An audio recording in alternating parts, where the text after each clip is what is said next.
우리 옆에 있는 분들에게 잘 오셨습니다. 서로 우리 따뜻하게 인사하겠습니다. 안색을 한번 살피십시오. 안색을. 잘 오셨습니다. 여러분 오늘 예배를 통해서 은혜 받으시기를 바랍니다. 창세기 강의 87번째 40장 1절에서 23절 형통한 사람이 사는 법에 대해서 오늘 말씀드리려고 합니다. 형통한 사람은 어떻게 살 것인가에 대한 말씀이 되겠습니다. 젊어서부터 열심히 오직 자신과 가족들을 위해서 쉼도 없이 또 신앙생활도 사치라고 여기면서 주일도 쉬지 않고 일해서 열심히 죽도록 일해서 돈을 많이 벌어놓고 성공하신 한 분이 계셨습니다. 이분이 이제 나이가 되셔서 은퇴하셔서 이제 그 돈도 많고 성공했는데 이제 이거 다 쓰고 행복하게 살아야 되니까 건강이 있어야 됩니다. 그러니까 이분은 이제 건강에 몰두하기 시작합니다. 그래서 새벽 5시에 새벽에 일어나고 저녁 5시에 밥을 먹고 8시에 자고 또 일찍 새벽에 일어나서 운동하고 신문 보고 소일하고 절대 나는 이제 스트레스 받는 일이나 부담스러운 일은 하지 않을 거다. 건강하고 오래 살아야 되니까요. 그렇게 이제 지내셨습니다. 또 저녁 5시에 밥 먹고 8시에 잠자고 새벽에 일어나고 이렇게 사시면서 실제로 건강해지셨습니다. 그리고 이분은 이제 그렇게 건강해지셔갖고 건강 전도사가 되셔가지고 다 일찍 자라고 그리고 5시에 밥 먹으라고 위에 부담 주면 안 된다고 그리고 잘 스트레스 받지 말라고 막 이러면서 이제 건강해지셨습니다. 그러나 어느 날 이분이 예상치 못한 복병이 나타났습니다. 어느 날 예상치 못한 일이 일어났는데 이렇게 건강하시던 건강전도사 이분이 그 벌어놓은 돈 써보지도 못하고 교통사고로 돌아가셨습니다. 예상할 수 없는 거죠, 인생은. 여러분 무엇이 형통한 삶입니까? 물론 인간은 물질적 존재이기 때문에 육신의 건강과 물질이 반드시 필요합니다. 돈 없이는 못 살아요. 일단은 의식주가 안정이 돼야 됩니다. 이게 참 무너지면 굉장히 어려운 것이 사실이죠. 여러분 물질적으로 형통하시길 바랍니다. 그러나 동시에 인간 또 영적인 존재잖아요. 그래서 이 물질을 아무리 준비하고 성공해도요, 이 영적인 존재, 이 영적인 부분의 공감, 이걸 이제 세상에서는 감정이라고 얘기를 하죠. 마음이라고 얘기를 합니다. 그래서 이 두 가지가 이제 잘 조화가 돼야 합니다. 우리는 아무리 이 세상에서 안정적인 삶을 누리고 있을지라도 우리의 삶은 예측이 불가능한 변수가 너무 많습니다. 우리가 스스로 우리의 건강을 또 우리의 인생을 우리가 조정할 수 없는 연약한 한계가 있는 인간이라서 이제 그런 것입니다. 따라서 우리가 진짜 형통이 필요합니다. 형통이라고 하는 것은 우리의 이제 복잡한 이 세상 속에서 또 예측할 수 없는 세상 속에서 또 물질적 존재인 동시에 영적인 존재로서 균형이 필요하다. 그래서 오늘 우리는 또 이렇게 예배하면서 우리 영적인 부분을 공급받고 우리의 마음을 다스리는 법을 어떻게 정말 형통한 사람이 될 것인가를 말씀을 통해서 배우고 우리가 적용하면서 살아야 하는 것이지요. 저는 지난주 창세기 39장 하나님의 형통에 대한 정의에 의해서 오늘 그러면 형통한 사람이 어떻게 사는가를 함께 다루어 보려고 합니다. 오늘 이 말씀을 통해서 여러분의 인생이 형통한 사람이 사는 법을 배우시고 하나님 앞에서 누리시고 또 정말 행복한 그런 성도님들 되시기를 주님의 이름으로 축원합니다. 여러분 하나님의 말씀을 들으십시오. 자, 이제 본론입니다. 첫 번째, 형통한 사람은 함께 갇힌 자들을 섬기면서 살아간다라고 하는 겁니다. 1절에서 8절이죠. 자, 이제 성경 보시면서 따라오십시오. 1절 3절. 그 후에 애굽왕의 술 맡은 자와 떡 굽는 자가 그들의 주인 애굽왕에게 범죄를 하게 됩니다. 고대 왕국에는 음식으로 해를 끼치려는 자들을 왕으로부터 보호하기 위한 최측근 권력자로서 술 맡은 자와 떡 굽는 자가 있었습니다. 이들이 요리사가 아니라요, 이제 음식이나 이런 것들이 올라오면 독살의 위험이 있기 때문에 뭐 조선 시대에도 있지 않았습니까? 미리 이제 기미를 하는 겁니다. 그래서 미리 먹어보고 안전한지 보고서 하는 사람입니다. 그래서 이 사람들이 이 권력의 힘은 이제 이 권력과의 이제 그 거리에서 나온다고 하지 않습니까? 그러니까 왕의 지근거리에서 왕의 음식을 기미하면서 함께 식사하고 국사를 함께 논의하는, 그러니까 그야말로 왕과 가장 가까운 권력자들입니다. 그래서 이분들이 그렇게 이제 하던 중에 무슨 일인지는 모르겠지만은 뭔가 이제 사건이 일어난 거죠. 그래서 이들이 이제 국사범으로, 이제 정치범으로 이제 조사가 일어나는 동안에 이제 친위대장이 요셉을 격리시켰던 왕의 죄수들이 감옥에 거하는 감옥에 이제 들어가게 되는 상황을 맞이하게 되는 것이죠. 자, 4절, 친위대장 보디발은 그들을 요셉에게 맡깁니다. 참 이것도 놀라운 말씀인 것이, 제가 지난주에 말씀드렸듯이 이 그 친위대장 보디발이 그 요셉을 믿지 않았으면은 이런 일을 안 맡깁니다. 이 친위대장 보디발은 아내보다 요셉을 믿었던 경향이 더 컸다. 그래서 이제 격리의 차원에서 왕의 감옥에 이렇게 배려했다라고 제가 말씀드리지 않았습니까? 정말 믿었던 거예요. 그러니까 이 중요한 사람들이 들어왔을 때 이 사람들을 요셉에게 부탁을 하게 되는 것이죠. 지금 신뢰받고 있다는 것을 알 수 있죠. 요셉이 믿을 만한 사람이었던 것이죠. 여러분, 누명을 쓰고 아무도 요셉의 그 마음을 몰라주는 것 같아서 요셉이 힘들 수 있었지만 아니었습니다. 요셉의 마음을 알아주고 신뢰해주는 이 보디발이 있었고요. 무엇보다도 하나님이 요셉을 알아주고 계셨고 또 보고 계셨고 인도하고 계셨다라고 하는 겁니다. 여러분, 억울할 때, 힘들 때 힘내십시오. 여러분의 진심을 아는 사람이 있을 줄로 믿습니다. 그리고 여러분을 하나님께서 보고 계십니다. 우리는 연약하잖아요. 감당하기 힘든 일들을 겪습니다. 그래서 마음을 잡기가 참 어렵죠. 근데 요셉은 지금 형통을 누리고 있다. 이게 기독교의 형통의 수준은 세상이 줄 수 있는 것과는 차원이 달라서 이렇게 억울하고 고생하고 있을 때에도 요셉은 마음을 잡는 형통, 그래서 현실을 살아갈 수 있는 형통, 하나님을 신뢰하면서 버틸 수 있는 힘을 얻게 된 정말 놀라운 것입니다. 여러분, 이 형통 하나님께서 여러분에게 주시기를 원합니다. 하나님의 형통이 없다면은요, 가장 잘 나갈 때, 또 가장 어려움 당할 때 모두 다 이게 좌절밖에 없는 거예요. 불안함밖에 없어요. 잘 나갈 때는. 그리고 어려움 당하면은 죽고 싶은 생각밖에 들지 않겠죠. 결국 하나님의 형통이 있느냐 없느냐가 중요한 것이지 환경은 2차적인 것이다, 이렇게 볼 수가 있습니다. 여러분, 잘 보십시오. 요셉은 이제 친위대장 보디발에게 수종들라는 명령을 받습니다. 그런데 성경은 뭐라고 기록하고 있죠? 섬겼다, 이렇게 기록하고 있습니다. 여러분, 섬겼다에 빗줄 그십시오. 요셉은 지시는 분명히 그냥 그들을 맡아라, 그러니까 이제 공무원 생활해라 이겁니다. 영혼 없어도 돼요.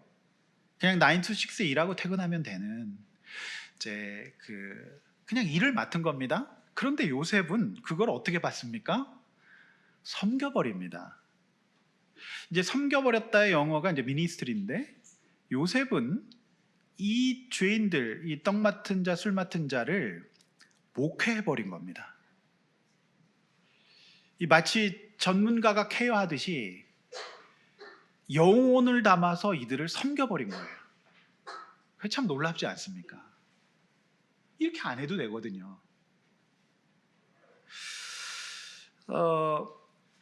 여러분, 겨울에 감옥이 그렇게 춥답니다. 여러분, 혹시 가보셨습니까? 겨울이 왜 이렇게 난방을 안 하는 건가요? 못 하는 건가요? 그러니까 그렇게 춥답니다. 막 이게 딱딱딱 붙는답니다. 추워가지고. 그리고 이제 사람이요, 이 자유가 박탈당하고 인신 구속이 된다는 건 참 굉장히 가혹한 일이에요. 그래서 사람이 이제 구속을 두려워하는 거죠. 그래서 갔다 오신 분들은 다시는 가지 말라고 다 얘기하더라고요. 오늘날 사법제도의 끝은 결국 인신구속입니다. 이게 뭔 얘기냐면 하나님이 우리에게 주신 자유의지를 꺾어버리는 거예요. 그래서 마음대로 움직일 수 없고 마음대로 생각할 수 없는 지경에 이제 이르게 되는 겁니다. 이 상황 속에서 요셉이 지금 이제 감옥에 구속됐잖아요. 근데 이 상황 속에서 섬김을 어떻게 할 수 있었을까? 이거는 참 놀라운 일입니다. 그러니까 이제 이 자기가 형통하지 않으면 이런 일을 할 수가 없어요. 자기 문제가 자기 마음이 다스려지지 않으면 절대로 그냥 수정도 대충 들지 온 마음 다해 섬기지 않습니다. 그런데 여러분, 이 섬김이 결국 요셉이 총리로 가게 되는 계기를 마련하게 되는 거예요. 얼마나 잘 섬겼든지 이 마음이 다 녹아버린 거예요. 계속 보겠습니다. 5절 7절. 그러던 어느 날 이제 애굽의 술 맡은 자와 떡 맡은 자 두 사람이 어느 날 각자 다른 꿈을 꾸게 됩니다. 그 요셉이 이제 아침에 또 섬기러 갑니다. 일하러 간 거 아닙니다. 여러분 교회 일하러 오지 마시길 바랍니다. 섬기러 오는 겁니다. 딱 갔더니 안색이 안 좋은 거예요. 얼굴에 근심의 빛이 있어요. 요셉은 이렇게 말합니다. 오늘 당신의 얼굴에 근심의 빛이 있으신데 무슨 일이 있으신지요? 건조하게 얘기하지 않았습니다. 막 눈물이 글썽글썽해. 어이구, 무슨 일 있으세요? 볼수록 놀라운 말씀입니다. 안색 안 좋은 걸로 치자면 지금 요셉이 가장 안 좋지 않을까요? 이렇게 물어봄을 당해도 부족한 요셉이잖아요. 그런데 이 상황 속에서 그가 감히 고대 애굽 정부의 고관 대작의 안색을 살피는 사람이 되어버렸어요. 요셉은 형통할 수밖에 없습니다. 대단한 겁니다, 이게. 요셉이 이럴 수 있었던 것은 이미 자기 문제는 하나님께 형통해서 맡겼기 때문에 이미 요셉은요, 이 안색이 좋아진 겁니다. 그래서 이제 그걸 하나님께 자신의 인생을 맡기고 내면 세계 질서를 유지하면서 다른 사람의 안색을 살피는 거예요. 여러분, 이게요, 자기 이슈가 극복 안 된 사람은 절대 다른 사람 마음 못 읽습니다. 언제나 자기에게 집중되어 있어요. 그래서 상대가 얘에게 상처 줄 수 있는 말 할 수 있고요, 상대 마음을 못 읽어요. 네, 절대 못 읽습니다. 아이들이 그러잖아요. 아이들이 엄마 마음, 아빠 마음 읽어 줍니까? 어린 아이들이 바로 짜증내고 화내죠. 아이들은 아직 그 정서와 뇌가 성장하지 않아서 그런 거예요. 그러니까 여러분 주변 잘 보십시오. 저 사람이 상대의 마음을 안색을 읽을 수 없는 사람, 굉장히 미성숙한 사람. 지금 그걸 읽어주고 있는 거예요, 요셉이. 여러분, 이게 회개 축복에 이어서 이 섬김에 있어서도 하나님의 순서가 있어요. 법칙이. 참 놀라운 말씀인데요. 지금 우리가 생각할 때는 가장 많은 섬김을 받아야 될 사람 누굽니까? 대답을 좀 해주시면 안 될까요? 누구예요? 요셉이죠. 그런데 하나님은 그렇게 일하지 않으세요. 요셉은 결국 총리가 되어서 버금스를 타고 국민의 인사를 받는, 섬김받는 존재가 됩니다. 형들에게 섬김받는 존재가 돼요. 그런데 하나님께서 이 불쌍한 요셉에게 섬김을 요구하십니다. 먼저 섬기게 하세요. 먼저 하나님이 만나주시고 형통케 하셔서 그 마음을 녹여주세요. 그래서 그가 섬길 수 없는 중에 섬기도록 마음을 주셨어요. 그래서 그 섬김을 통해서 그가 나중에 국민의 섬김을 받는 사람이 되게 하고 가족의 섬김을 받는 사람이 되게 하는 것이 하나님의 섬김의 원리였어요. 여러분, 이거 굉장히 중요한 지혜입니다. 여러분 생각해 보십시오. 8절, 요셉에게 꿈을 그들이 얘기하잖아요. 그런데 만약 요셉이 자신의 처지에 낙담하여서 내가 살면 뭐하냐, 난 이제 절대 여자 안 만날 거다, 특별히 아주머니는 안 만날 거다, 그러면서 부들부들 떨었다면 이 상한 마음과 다친 마음 때문에 요셉이 사람이 됐겠습니까? 요셉이 하나님 앞에 형통하지 않았다면 여러분 보십시오. 이 고관대작이에요. 요셉과 말도 섞지 않았을 겁니다. 그냥 저 인간하고는 급이 다른 인간으로 생각했던 건데 이 요셉이 그들을 섬기기 시작하니까 그들에게 술술 얘기하는 거예요. 히브리 노예한테 말하잖아요. 이게 이제 형통의 길이에요. 여러분, 상대에게 존중받는 사람 되려면 반드시 여러분 섬기셔야 됩니다. 왜 나를 안 섬겨주냐고, 왜 나를 안 돌봐주냐고, 여러분 이딴 얘기만 하면 절대로 여러분 섬김 못 받습니다. 내가 섬기고 있는가를 생각해 보십시오.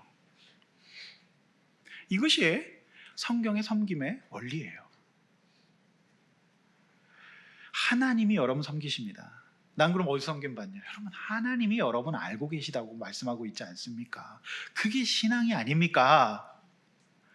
영적으로 회복되어서 여러분 이렇게 섬기셔서 고관대작이 여러분을 의지할 수 있도록, 이것이 놀라운 섬김의 내공인 것이죠. 할렐루야. 내가 어떻게 했는지를 잘 생각해 보십시오. 내 이슈와 내 처지에 휩쓸려서 나는 언제나 섬김받고 나는 언제나 받아야 된다고 생각하시지 않습니까? 거기에서는 여러분이 형통할 수가 없어요. 한번 여러분 자문해 보십시오. 말씀 계속 봅니다. 이를 해석할 자가 없다다. 여러분 창세기 연구한 학자들에 따르면은 고대 근동에는 수많은 꿈 해석자가 있었어요. 그 당시 이제 고대에서는 꿈 해석하기 최고의 인기 학문이었다 그래요. 왜냐하면 그 당시 성경이 없었으니까 이 꿈을 꾸는 방식으로 신의 계시를 받았던 거죠. 그러니까 요즘에는 제일 이제 핫한 학문이 뭡니까? 이제 뭐 AI 같은 과학 기술이잖아요. 근데요, 참 웃기는 게 뭐냐면 어제 제가 그 신문 보도를 한번 봤는데 아직도 의대생들이 전공 과목 선택할 때 그 1위 과목이 바뀌었어요. 전에는 이제 그 PS, 그러니까 성형 이런 거였거든요. 근데 정신과가 제일 앞이 됐어요. 그러니까 여전히 세상 사람들은 물질적이지만 마음에 대해서 관심이 많다는 것은 영적인 존재라는 거예요. 그러니까 그 시대에도 이 꿈 해석이 가장 혜택고 공부 잘하는 사람들은 다 이 전공을 했다 그래요. 그런데 예나 지금이나 최고라고는 하지만은 완전하지는 않잖아요. 과학기술이 아무리 발전해도. 저는 정말 또 눈이 많이 올까 봐 너무 걱정입니다. 이제 그만했으면 좋겠어요. 이게 이 온난화 문제는 진짜 심각한 문제인데요. 어쨌든 이런 그 쟁쟁한 애굽에 꿈 해석자들이 있었는데 무용지물을, 왜요? 지금 갇혀 있잖아요. 인신 구속 상태예요. 그러니까 이들의 돈 못 받아요. 그러니까 이 말씀 뭐냐면, 여러분 우리가 더 이상 의지할 곳이 없고 의지해도 실패했고 어떻게 이제 도저히 이제 도움을 받을 수 없는 이 환경, 이 감옥 구덩이의 환경, 실패의 환경, 결국 이것이 관원장들이 요셉을 통한 하나님의 해석을 들을 수 있는 놀라운 찬스가 된다. 우리는 이 참 답답한 환경을 힘들어합니다. 그런데 여러분, 이 고관대작들이 이렇게 엎어지지 않으면 요셉을 통한 하나님의 해석을 절대 안 듣습니다. 애굽의 술객과 박사들 얘기 듣겠죠. 따라서 성도 여러분, 하나님께서 우리를 가두실 때, 의지할 곳이 없고 또 의지했는데 안 됐을 때 하나님의 해석을 들을 수 있는 절호의 찬소인 줄로 믿습니다. 근데 여러분, 저는 이 시대가 참 전 위기라고 생각하는 이유가 해석이 너무 많아요. 특별히 코로나 이후에 이 유튜브라고 하는 요물은 전 세계인들의 해석을 주도하고 있습니다. 유튜브 여러분 잘 보셔야 됩니다. 그것이 여러분의 가치관과 생각과 모든 것들을 다 결정할 거예요. 그래서 교회 미래학자들은 유반젤리즘이라 그래요. 유튜브가 전도할 거다. 어디로? 선으로 인도할 수 있지만 악과 죄로 인도할 수도 있습니다. 많은 사람들이 해석의 문제를 유튜브에 맡깁니다. 그렇죠? 아니라고 부인 못할 겁니다. 크리스찬 목회하신학 12호로 기사에 보면 잡지인데, 목사님 보는 잡지인데, 크리스찬들도 하루에 3시간 이상입니다. 1000명을 대상으로 조사했어요. 아니라고 말 못할 겁니다. 여러분, 말씀의 해석을 받아야 되지 않을까요? 그러니까 이 관원장들이 밖에서는 너무 해석이 많은 겁니다. 근데 거기엔 하나님 말씀 진리가 없잖아요. 그러니까 여러분 유튜브에는 이단이 창궐합니다. 좋지 않아요. 누구든 다 올릴 수 있는 거기 때문에 그래요. 그러니까 완벽한 해석이 안 되죠. 여러분, 하나님 해석 받으셔야 됩니다. 말씀의 해석을 받으시기를 바랍니다. 그게 너무너무 중요한 겁니다. 더욱더 해석이 많은 세상을 살아가지만 우리는 하나님의 해석을 듣는 겁니다.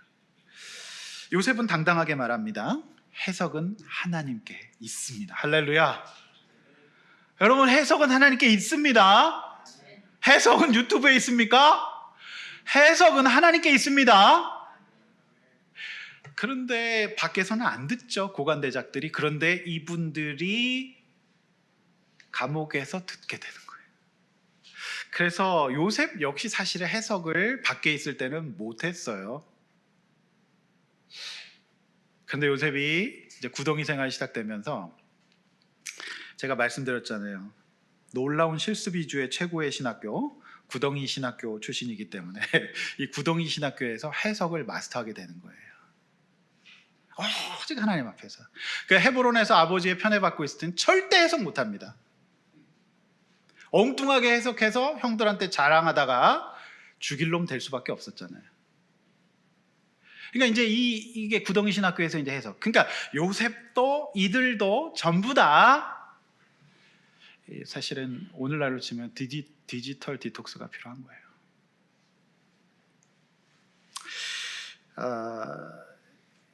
하나님은 도대체 이 요셉을 왜 이렇게 하실까라는 질문을 하게 되잖아요. 이제 우리 그 외신대 그 강혜정 선생님이 있습니다.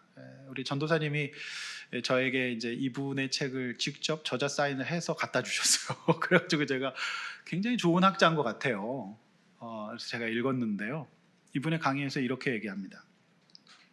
인간은 완전히 전능감을 충족시키는 대상을 찾습니다. 그것을 모성몰두라고 얘기를 해요, 학자들은. 그래서 이제 굿 이너프, 충분한데, 근데 이제 완벽한 인간의 모성은 없고 그렇게 할 수 없다는 겁니다. 그래서 이제 아이들이 성장하면서 조금씩 부모가 제공하는 모성 몰두에서 벗어나서 실패와 한계를 아이들이 경험하면서 점점 미와 난미가 구별됩니다. 나와 내가 아닌 것이.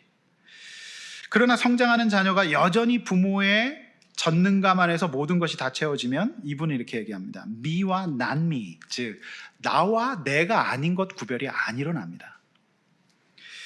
자녀는 실패와 한계를 경험하면서 자기만의 개별화, 이게 퍼스널레이제이션이라고 해요. 그리고 주어진 현실을 살아가는 현실화, 리얼라이제이션. 그러니까 개별화와 현실화가 일어나면서 파편적으로 흩어져 있던 이 자녀의 이 자아의 구조가 통합되는 거예요. 그래서 자신만의 심리적 구조가 돼서 사람이 되는 겁니다. 여러분, 그렇습니다. 요셉이 아버지의 편애 구조 속에는 절대로 개별화와 현실화 안 일어납니다. 사람이 안 돼요. 살 수가 없어요. 미와 난미가 구별 안 돼요. 난지, 난미, 내 것이 아닌 게 구별이 안 된답니다. 요셉이 감옥이라고 하는 현실을 살아갈 수 있는 현실화, 그리고 성숙한 인간으로서 통합되는 과정은 반드시 실패와 한계를 통해서 가능한 겁니다. 과학적인 분석이에요. 야곱이 그 요셉을 내려놔야 되는데 야곱은 계속해서 모성몰두를 제공합니다. 그러니까 요셉은 성장과 발달할 이유가 없는 거예요. 다 채워지고 있기 때문에. 그래서 하나님께서 이 요셉을 떨어뜨리십니다. 그래서 직접 붙잡아 주시는 거죠. 여러분, 하나님이 여러분 자녀를 축복해 주시길 원하십니까? 싫으세요? 축복 받아야죠. 여러분, 그러면 때가 되면 여러분이 줄 수 있는 작은 축복, 굿 이너프, 여러분은 완전하지 않아요. 하나님이 여러분 자녀를 잡으셔야 됩니다. 근데 개별화와 현실화가 일어나지 않는 사람들 보면 전부 다 모성몰두를 계속 제공받고 있는 사람들이에요. 보내셔야 됩니다. 여러분 생각해 보십시오. 관원들 역시 애굽왕 바로의 핵심 권좌에 있으면서 그러니까 이 모성몰두는 권력에게 옮겨갈 수 있어요. 그러니까 이들은 왕 곁에 있으면 나는 안전할 거라고 생각했겠죠. 실제로 제가 한 30년 군 생활하다가 은퇴하신 분 봤거든요. 근데 이분이 옷을 벗고 난 다음에는요, 현실 적응이 안 되시더라고요. 그런 분들이 대부분 치킨집 했다가 다 망합니다. 한 번도 섬겨본 적이 없기 때문에 100% 망합니다. 제가 예언합니다. 치킨집 하지 마십시오. 이 퇴직금 다 날리는 거잖아요. 그러니까 이들은 이 왕으로부터 분리되지 않으면 이들이 현실화와 개별화가 일어나지 않아서 통합이 안 돼요. 그러니까 이런 것들 통해서 하나님의 해석을 감옥 통해서 듣게 되는 놀라운 거지요. 사는 성도 여러분, 우리가 이런 어떤 그 실패와 한계라고 하는 경험은 하나님이 여러분의 인생에 개입하시고자 하는 놀라운 사인입니다. 할렐루야. 여러분, 이거 과학적인 결과예요. 여러분, 요셉은 이렇게 야곱으로부터 벗어나면서 이제 개별화가 일어나고 현실화가 일어나면서 통합된 사람이 돼요. 완전 성숙을 이루죠. 그래서 제가 제일 영어에서 제일 좋아하는 단어가 인테그리티라고 하는 단어예요. 온전함이라고 하죠, 성경에서는. 그러니까 이제 그리스도 앞에 온전한 사람이 인테그리티. 저는 카페 일을 한다면 이 카페 이름을 인테그리티라고 하고 싶어요. 온전해지는 거예요.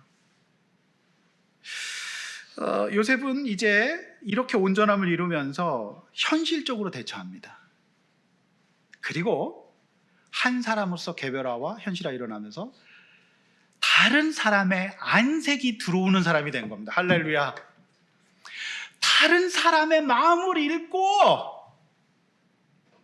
그 사람의 마음을 얻는 사람이 된 거예요. 여러분, 이게 얼마나 놀라운 축복입니까? 그렇죠? 제가 성도님들한테 신방 전화를 드리고 연락을 해보면 이제 이분들이 정신 못 차리다가 이분이 이제 개별화가 일어나면서 지내시는 데는 너무 기뻐요. 정말 할렐루야입니다.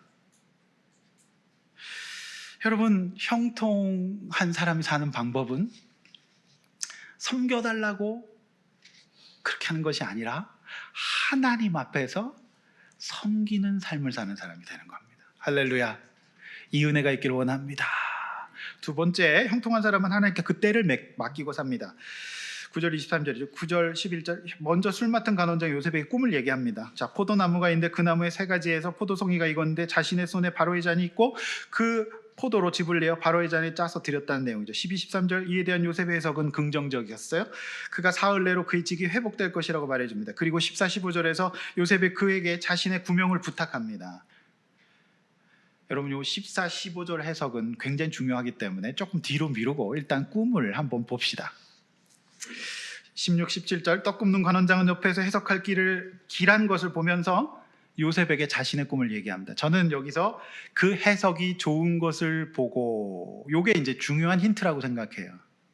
즉 도둑이 제발 저리듯이 떡 굽는 관원장은 캥기는 게 있었던 거죠. 불안한 겁니다.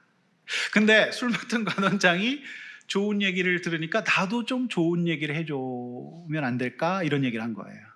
결국 범인은 떡 맡은 관원장이었고, 사흘 후에 조사가 나왔고 그는 처벌받아 목매에 달아 죽게 교수형 처하게 됩니다.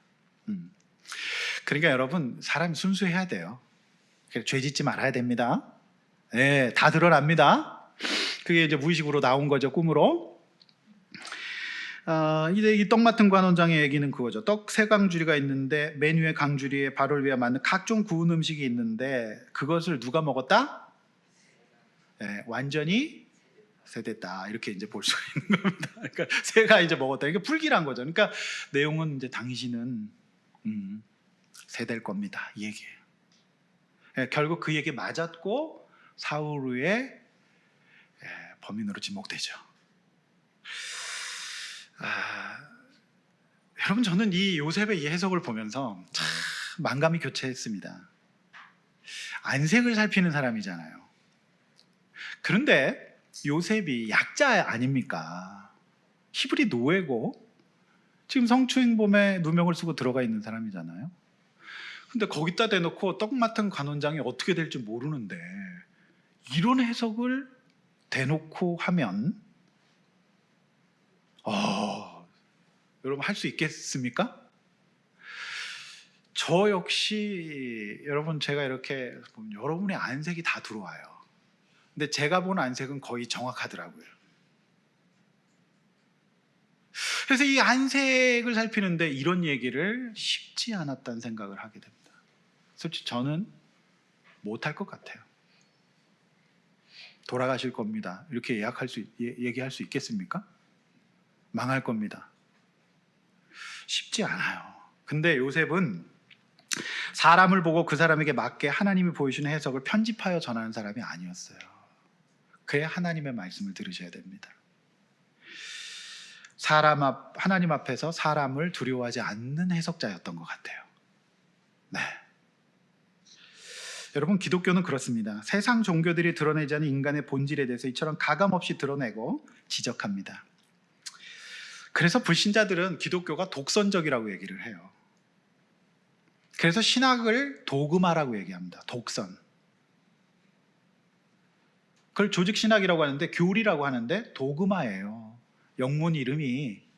뭔 얘기냐면 너무 하나님은 분명하게 알려주시는 겁니다. 그리스도 외에는, 예수 외에는 구원받을 수 없다는 것을요. 우리가 창세기에 보고 있듯이 너무나도 인간이 비루하다는 것을 너무나도 적나라하게 드러내고, 이거를 해결하는 방식은 오직 예수 그리스도밖에 없다라고 선언하고 있는 겁니다. 요셉은 지금 선지자의 역할을 하고 있는 것이고, 나아가 고난받는 예수 그리스도의 상징인 것입니다. 성도 여러분, 제가 만약에 요셉과 같은 해석 내놓으시면 여러분 어떻게 받아들이시겠습니까? 그러니까 목사가 여러분에게 직면하면 여러분을 믿고 있다고 믿으시면 됩니다. 자꾸 목사가 좋은 얘기를 하면 내가 굉장히 연약하구나, 그렇게 생각하시면 됩니다. 아시겠습니까? 네? 20절, 시간이 흘러 이제 D-Day가 되고 그날은 바로의 생일이었고 바로 왕은 그들을 불러내고, 21절, 요셉이 해석대로 술 맡은 관원장은 전직이 회복되고, 22절, 떡 굽는 관원장도 요셉의 해석대로 목매달아 죽게 됩니다. 사건이 터지고 사흘 기간 동안 엄밀한 수사와 조사가 이루어졌고 범인은 떡 굽는 관원장으로 지목되었던 것으로 보입니다. 14, 15절, 이제 미뤄왔던 두 문제 두 구절, 이거 한번 해석해 볼 때가 되었습니다. 뭐냐면 요셉이 느닷없이 술 맡은 관원장에게 청탁을 한 겁니다. 이거 청탁으로 볼 수밖에 없습니다. 김영란법 위반입니다. 구명했잖아요, 자신을. 뭐라고 얘기하죠? 제 해석대로 제가 당신을 잘 섬겼고 당신의 인생이 해석된다면 그날 잘 되시거든, 이렇게 얘기하죠. 나를 생각하십시오. 옛날에 그 김희애라고 하는 탤런트가 노래를 불렀어요. 어떤 노래? 나를 잊지 말아요. 저는 계속 이번 주에 이 설교 준비한 그 노래 계속, 나 떠난 뒤에도 나를 잊지 말아요. 그거랑 이제 가스펠송에서는 얼마나 아프실까, 그 찬양이 계속 저는 생각이 났어요. 얼마나 아프실까 주님의 마음은. 인간들을 위해 다 주셨는데 인간들 부인하며 욕할 때 요셉은 배신당합니다.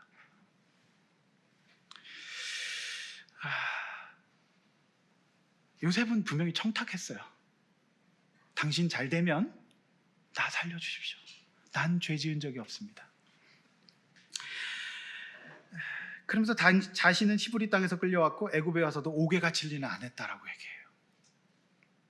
이 얘기는 뭐냐면 요셉이 지금 형통했지만 사람인지라, 저는 이게 참 그 인간으로서 요셉이 성장하고 있다는 것이 자신의 아픔을 얘기한 거예요. 건강하지 못한 사람은 자기 힘들다고 얘기 못합니다. 그러니까 저 힘들어요, 저 억울해요, 이 얘기 한 거예요. 건강하죠? 옆에 있는 분들에게 나 힘들어 얘기해 보세요. 여러분, 저는 임상에서 힘들다고 얘기 안 하다가 갑자기 죽어버린 사람 봤어요. 네, 얘기할 곳이 없다고 생각하는 거거든요. 그래서 이제 치료자들이 가장 이 트라우마가 뭐냐면은 내담자가 죽는 거예요. 사실 정신과 의사들은 이런 일을 종종 경험한다 그래요. 진료받고 옥상 올라가서 죽은 거예요. 떨어진 거예요. 제가 그 선생님이 그러고 나서 몇 주간 병원 문 닫는 거 봤습니다. 여러분, 저는 여러분 이거 어떻게 보십니까? 이 요셉의 청탁 어떻게 보십니까? 자, 한번 여론조사 한번 해봅시다. 자, 요거 청탁이라고 보는 사람 손 들어보세요. 이거 인간적이다. 빨리 해보세요. 자, 아니 할 수 있다 손 들어보세요. 모르겠다? 목사님 알아서 하세요. 여러분, 근데 제가 이제 해석들을 보잖아요. 제가 객관적으로 말씀 해석하기 위해서 많은 해석들과 자료들을 참고합니다. 근데 열의 6, 7은 요셉을 비난하더라고요. 요거 인간적이다. 이거 온전히 하나님만 의지해야 되는데 요셉이가 이거 실수한 거다. 이렇게 해석이 많이 되고 있어요. 그런데 여러분의 담임 목사는 어떻게 이 말씀을 해석하느냐? 제 입장은 그렇게만 볼 수 없다 합니다. 왜 그런지를 들어보십시오. 저는 그 적절한 맥락에서 부탁을 할 수 있다고 봅니다. 저는 단 맥락에 맞아야 됩니다. 먼저 부탁할 사람에게 요셉처럼 순수한 관심과 선을 베풀어야 합니다. 요셉은 술 맡은 관원장이 죄가 없다는 것을 알았던 거예요. 떡 맡은 관원장에겐 부탁하지 않죠. 그러니까 이게 이제 회복될 사람에게 부탁했던 거잖아요. 회복되거든. 그러니까 저는 맥락상 부탁할 만하다고 생각합니다. 근데 단 하나도 안 섬기고 본인이 분별 없이 부탁하면 망합니다. 가끔 제가 이제 동창들한테 전화 받을 때는 조금 마음이 어려워요. 대부분 보험을 팔거나 뭐 이렇게 이제 뭐 책을 팔거나 이런 거잖아요. 정수기. 그래서 정수기 많이 사셨죠? 네. 근데 어쨌든 이제 그런 부탁들이잖아요. 사실 그거는 안 하는 게 맞습니다. 그러니까 요셉은 알아봤고 충분히 이를 통해서 하나님이 일할 수 있다는 생각까지 가졌던 것 같아요. 따라서 저는 형통을 누리는 사람이 사는 방식은 손 놓고 아무것도 안 하는 것이 아니라요, 그럴 만한 상황과 맥락이라면 두드리고 찾는 것도 필요하다고 봅니다. 여러분의 목사 해석 어떻게 받아들이십니까? 성경은 두드리고 찾아야 돼요. 그러니까 우리 하나님의 인도와 인간의 열심히 함께 가야 돼요. 시험 잘 보게 해주십시오 하면 시험 공부해야지 시험 잘 보죠. 안전하게 운행하게 해주세요 하면서 조심해야죠. 여러분, 근데 이제 결과적으로 이제 요셉의 부탁은 저는 성경 전체 봤을 때 유의미한 부탁이었다고 보여지는 겁니다. 왜냐하면 응답의 시기가 2년 뒤였던 거지 응답을 안 하는 건 아니었기 때문에 그렇습니다. 자, 우리가 이렇게 부탁하고 하나님 앞에서 할 수 있지만 그 응답의 때는 하나님께 있다는 것을 아셔야 됩니다. 그 응답의 때는 2년 뒤였어요. 여러분, 요셉은 2년 동안 버림받습니다. 잊혀져요. 그렇게 잘 섬겼는데 배신당합니다. 그런데 이제 이 2년이 아마도 요셉 생애에서 가장 힘든 시간이었을 거라고 많은 해석자들은 얘기합니다. 그래서 생각해 보십시오. 저는 이 2년이 다행인 이유가 복직된 술 맡은 관원장의 권능이 있어요. 그래서 시위대장보다 높거든요. 권력에서 가장 가깝기 때문에. 그럼 이 사람이 보디발에게 이렇게 얘기하지 않았겠습니까? 그 권능을 발휘하면서 너 일로 와봐. 너 왜 죄 없는 애 가뒀어? 너 그다음에 도대체 넌 공직자로서 마누라 관리 어떻게 한 거야? 이렇게 얘기할 수 있지 않겠습니까? 여러분, 그러면 요셉이 어떻게 될까요? 100% 쫓겨납니다. 그래서 그냥 해방됐지만은 전과자 출신의 그냥 노예가 되어서 길거리 전전하다가 대충 노예로 먹고 살다가 길거리에서 죽을 겁니다. 그 어떠한 가족과의 화해나 값어치 있는 인생은 없습니다. 여러분, 그러므로 2년의 이 시간 하나님께서 허락하시는 것은 하나님이 하신 거예요. 그러니까 마치 핀셋으로 지우개로 지우듯이 이걸 모를 수 없거든요. 근데 하나님이 술 맡은 관원장의 뇌에서 요셉과의 약속을 싹 뽑아버린 거예요. 이거 모를 수 없어요. 하나님이 하신 거죠. 여러분, 정확히 2년 뒤에 요셉은 애굽의 공직자가 될 수 있는 30살이 됩니다. 일찍 나가도 안 되는 것이었고, 바로 이때 이 시점에 애굽 왕은 애굽의 술객들이 풀지 못하는 꿈을 꿉니다. 사실 저는 이제 풀지 못했다기보다는 제가 볼 때는 왜 모릅니까? 다 알아요. 근데 틀릴까봐 무서워서 답을 못하는 겁니다. 여러분, 뭔가 우리 제안이 오면 내가 자신이 없어서 거절하는 경우 더 많잖아요. 그렇지 않습니까? 네, 좀 대답해 주시면 안 될까요? 저 혼자 흥분하고 있는 것 같은데 지금. 여러분 보십시오. 이 성경 안에 이야기를 들어보십시오. 이게 안 한 거라고 저는 봐요. 너무 힘든 꿈이니까요. 근데 정확한 때에 술 맡은 관원장이 딱 생각납니다. 아, 맞아. 근데요, 여러분, 이들이 다 해석을 안 한다고 해야지 생각나야 돼요. 근데 이들이 해석이 다 있는데 히브리 노예가 해석합디다 하면은 듣지도 않습니다. 너 지금 장난해? 이러면서. 그렇죠? 아무도 안 하니까 할 수 없을 때가 된 거. 그때가 2년이었던 거예요. 뛰쳐나가서 거리에서 죽을 수 있습니다. 근데 이때를 기다린 거죠. 그래서 요셉을 찾게 돼요. 여러분, 요셉은 이렇게 배신당했을 때 모든 것 다 내려놓고 때려칠 수 있어요. 나 이제 죽을 거야. 나 이제 안 섬길 거야. 섬겨봤자 다 잊어버려. 여러분, 이거 나는 그렇게 될 것 같습니까? 안 될 것 같습니까?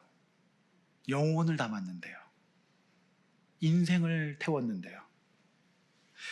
그러나 여러분, 사실상 저는 이제 이 모성 본능은 권력자에게도 옮겨갈 수 있어요. 이게 뭐냐면 직장이 모성 본능 될 수 있다는 얘기예요. 요셉이는 잠깐 이 술 맡은 관원장이 자신에게 모성으로 느껴졌던 것 같아요. 그러니까 나의 실패 한계를 극복할 수 있는 사람으로 봤던 거죠. 이해되시죠? 그렇죠? 네. 우리는 그래요. 안전함을 붙잡고 싶거든요. 그러나 그는 죄인이었습니다. 그는 하나님이 아니었어요. 요셉은 마지막 2년의 결정적인 잊혀짐과 실패 한계를 경험하면서 위에서 제가 말씀드렸던 한 인간으로서의 완전한 개별화와 현실화가 이루어집니다. 진짜 꿈을 깹니다. 그러면서 자아의 통합을 이루는, 제가 이거는 이 2년의 기간 어떤 정말 놀라운 기간인데요. 셰프까지 갈 필요도 없어요. 밥의 왕자는 냄비밥입니다. 냄비밥을 잘 듣습니다. 마지막에 그 정말 뚜껑 열까 말까한데 뜸을 들이는 고기를 한우를 구워가지고 육즙이 쫙 갖춰지는데 근데 그걸 막 그때 뒤집으면 안 되는 거거든요. 그러니까 이제 꽃으로 치면 이제 막 국물이 폈는데 이제 이게 좀 기다려야 되는데 이게 딱 피거든요. 고기가 아니에요. 우리 어릴 때 강낭콩 기를 때 이게 너무 안 자라고 잡아 뺐던 적 다 있죠? 다 알아요, 제가? 그러면 다 죽죠? 떡잎 떼죠?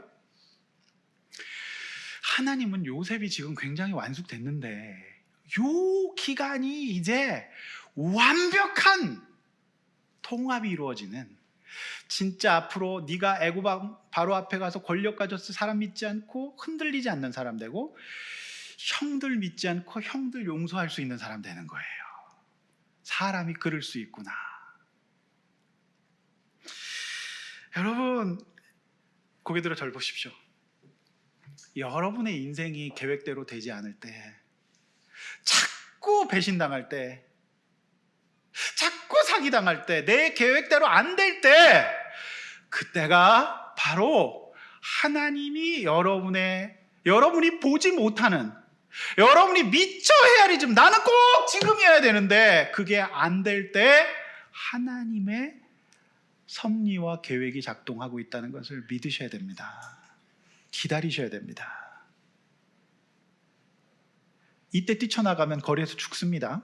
그러니까 여러분이 진짜 이때를 기다리는 게 형통함을 얻는 사람이 사는 방법이라는 얘기옷이다. 하나님의 때를 주님께 맡기는 사람이 형통한 사람이라는 얘기예요. 성도 여러분, 잊혀진 2년 동안 요셉 뭐 했을까요? 제가 볼 때는 이게 이제 소문은 또 빨라갔고요. 유튜브보다 빠른 게 입소문이거든요. 입소문 나시길 바랍니다. 좋은 소문. 여러분의 사업장에 할렐루야. 뭐 치르세요? 입소문이 쫙 나요. 요셉이란 히브리 노예가 있는데 얘가 대박, 다 해석해버리고 다 맞는다. 네? 그러니까 이제 이때 이 2년 동안 요셉은 애굽 정부 내의 모든 인맥을 쌓는 거예요. 요거 모르셨죠? 모든 애굽의 핵심 이 행정부의 권력들을 다 만나는 거예요. 그래 요셉이 정책을 추진할 때 되는 겁니다. 왜요? 해석받았거든요. 다 몰려옵니다. 다 몰려와서 너도 나도 해석하려고. 여러분 쇼생크 탈출해서 그 세금 계산해주는 그 사람 같이 하는 거예요. 대박 난 겁니다. 그러니까 요셉은 뭡니까? 이때 수많은 케이스들, 엄청난 케이스들을 받기 시작하면서 별의별 케이스, 그야말로 이런 케이스를 연습하면서 엄청난 내공을 갖게 되면서 이제 2년 뒤에 애굽 왕의 꿈을 한 방에 해석하는 연습을 하는 거예요. 연습시킨 겁니다. 그렇게 볼 수밖에 없어요. 이때 세상은 다 배신할 거야. 아무도 없어. 나 이제 안 믿어. 하면서 여기 벽에다가 머리 박다든지 막 굽다든지 이러고 있다가 똥칠하든지 그러면 되겠습니까? 사람 인간 무너지면 그렇습니다. 요셉은 그때 연습한 거예요. 제가 볼 때는 저는 임상가로서 굉장히 중요한 숙성의 기간이었다고 봅니다. 아무도 해석하지 않았어요. 무서우니까. 틀리면 죽거든요. 근데 요셉은 그때의 궁정의 분위기를 다 익힙니다.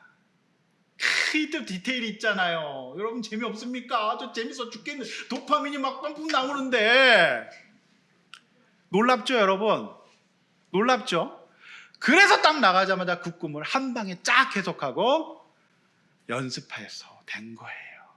하나님의 은혜는요, 형통은 연습하게 하십니다. 연습 없이 준비 안 된 사람을 쓰지 않습니다. 말씀을 맺습니다. 형통한 사람은 뭘 대단한 일을 하는 게 아니에요. 지금 내 옆에 찾아오는 사람, 지금 내 옆에 섬겨야 될 사람, 내 옆에 연약한 사람들을 섬기고 연습하면서 하나님이 찝어서 꺼내주실 때를 기다리는 사람입니다. 그게 형통이에요. 할렐루야. 성도 여러분, 내가 알려지는 것이 중요하지 않아요. 아멘 하십시오. 하나님은 여러분을 잊지 않습니다. 아멘 하십시오. 하나님은 여러분을 형통한 자로 세우실 것입니다. 하나님은 여러분을 진짜 제대로 된 섬김을 받는 코스로 인도하실 겁니다. 하나님은 여러분을, 여러분의 때를 정확하게 인도하실 겁니다. 좌절하지 마십시오. 여러분의 계획은 한 치 앞밖에 안 보는 겁니다. 하나님 앞에서 위대한 계획, 하나님의 형통을 누리는, 하나님 불러내실 때까지 기다리는 방식, 그 방식으로 형통을 누리시기를 바랍니다. 할렐루야. 여러분, 나눔 제목 참고하시고 목장에서 함께 나누기를 원합니다. 오늘 이 시간에 요셉의 마음으로 이 노래를, 이 찬양을 함께 부르고 기도하려고 합니다. 내 삶의 이유라. 여러분, 요셉의 마음으로 이 찬양 부르십시오. 이 시간에 함께 같이 찬양하고 기도하겠습니다. 할렐루야. 예수는 나의 힘이요. 찬양합니다. 예수는 내 힘이요, 나의 기쁨, 나의 참 소망, 나의 기쁨, 내 참 소망, 그 이름의 생명, 내 삶의 이유라, 내 삶의 이유라. 오직 주만 따라갑시다. 오직 주만 따라갑니다. 오직 주님만 높임 받으소서. 오직 주만 높임 받으소서. 내 평생 하나님 선하십니다. 믿으세요, 여러분. 그 이름을, 그의 선하심을 세상에 노래합니다. 그 이름을, 크신 능력, 영원한 생명, 우리 한번 요셉의 마음으로 다시 한번 눈을 감고 손을 들고 찬양합니다. 내 평생에, 내 평생에 그 이름을, 그의 선하심을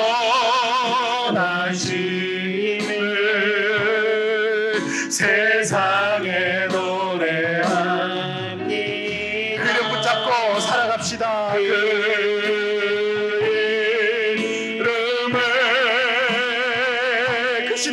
믿읍시다. 신 능력, 영원한 생명이